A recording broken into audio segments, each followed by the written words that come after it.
Saya tidak mau menjadikan badan usaha milik daerah menjadi tempat menyimpannya tim sukses.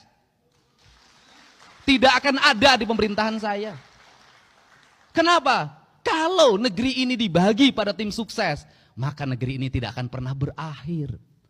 Tahun ini, tahun depan lagi ini, kapan kita ini? Dan negeri menjadi negeri balas dendam. Kenapa Tiongkok berhasil? BUMN-nya berhasil membangun infrastruktur, negaranya menggerakkan investasi, membiayai. Apa yang terjadi? Mereka surplus keuangan. Karena surplus keuangan maka dia mencari negara di mana dia harus berinvestasi agar uangnya berputar lagi. Provinsi Jawa Barat tidak boleh terus-terusan dalam setiap tahun membuang uang seolah-olah uang itu tiap tahun ada dan tugasnya menyerap. Menyerap bukan hanya angka yang diserap, bukan itu output, outcome, benefit yang harus dirasakan oleh publik. Gak boleh begitu lagi. Karena itu di 2026, 2027, 2028, 2029 kalau infrastruktur sudah selesai, kalau kewajiban-kewajiban pemerintah provinsi sudah selesai, uangnya memiliki kecukupan, maka kita harus mulai berinvestasi fiskal. Investasinya tidak boleh lagi dalam BUMD, yang kemudian BUMD itu menahan dividennya dan dikatakan rugi terus dalam setiap tahun. Saya tidak mau menjadikan badan usaha milik daerah menjadi tempat menyimpannya tim sukses. Tidak akan ada di pemerintahan saya. Kenapa?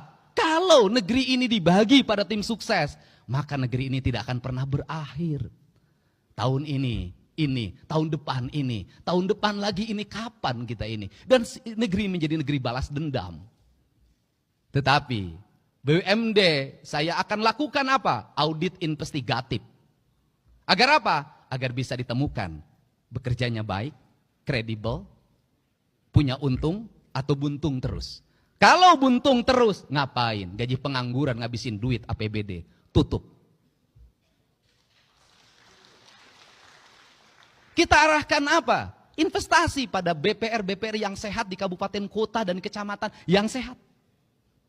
Agar apa? Agar uang provinsi bisa diserap oleh masyarakat yang jujur. Kita tingkatkan lagi investasi di Bank Jabar walaupun sudah terbuka. Dan Bank Jabar harus mengalami efisiensi. Efisiensi apa? Struktur jabatannya jangan terlalu banyak. Jumlahnya sedikitkan. Untuk apa? Karena Bank Jabar itu nggak usah pakai struktur banyak juga sudah untung. Pelanggannya ASN, anggota DPRD, bupati dan wali kota, termasuk mungkin saya nanti. Nah, kenapa? Kalau seperti itu, maka kalau jumlahnya sedikit, untuk apa? Agar dia dividennya tinggi. Kalau dividennya tinggi, belanjakan untuk kepentingan publik lagi. Kalau kemudian punya CSR, jangan disembunyikan, umumin berapa CSR-nya. Dan saya merencanakan CSR pada tahun 2025 untuk pembangunan sekolah. Satu sekolah dari CSR. Kalau seperti itu nanti anak-anak kita bisa bersekolah. Tidak ribut lagi. Tidak mengalami lagi anak Jawa Barat 350.000 ijazahnya belum ditebus. Negara sudah merdeka, ijazah belum ada di tangan.